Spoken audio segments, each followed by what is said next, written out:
Merhaba arkadaşlar. Ne kadar güzel bir gün. Kahramanımız Dakdak nerelerde? Onu görebiliyor musunuz? Etrafa bir bakalım.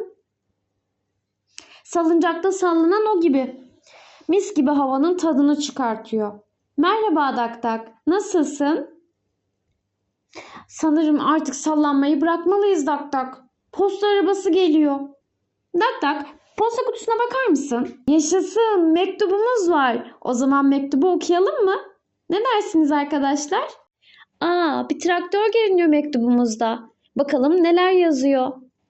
Güzel bir günde gölün kenarındaki tarlayı traktör kazmaya gitmiş. Tarlayı kazmaya başladıktan sonra fazla ilerleyememiş ve durmak zorunda kalmış. Traktör sorunun motordan kaynaklandığını düşünüyor. Diyor ki sanki gücü tarlayı kazmaya yetmiyor. Dışarıda çok yağmur yağıyor. Bu havada traktör atölyeye gelmiş. Demek ki durumu çok acil. Hadi o zaman traktörü atölyeye alalım. Traktörümüz geliyor. Dak dak da birazdan gelir. Neredesin Dak dak? Dak dak çok aceleci. Motor kontrol etmek istiyor.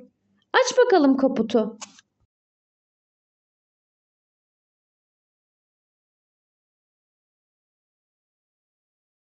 İki tane motor gözüküyor. Bir tanesi büyük, bir tanesi küçük.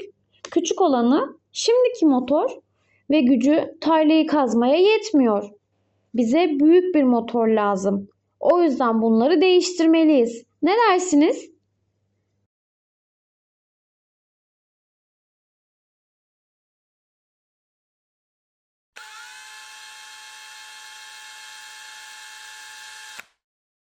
Küçük motoru vinç kaldırdı ve yerine büyük motoru koyuyor.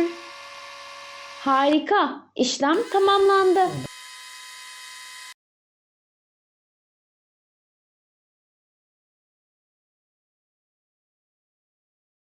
Motorumuz değişti. Çalışıp çalışmadığına bir bakalım.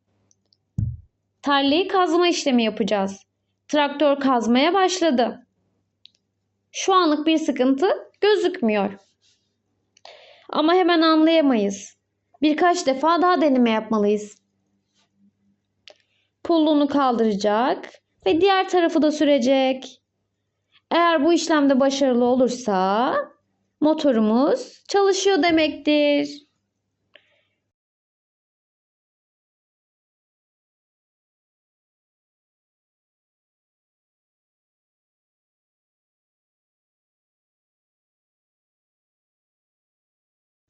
Çok güzel. Bu işlemi de başarıyla tamamladı. Yaşasın! Harikasın Dak Dak. Traktör çok mutlu oldu. Bir görevi daha başarıyla tamamladık. Teşekkürler Dak Dak. Yeni maceralarda görüşmek üzere arkadaşlar. Hoşça kalın.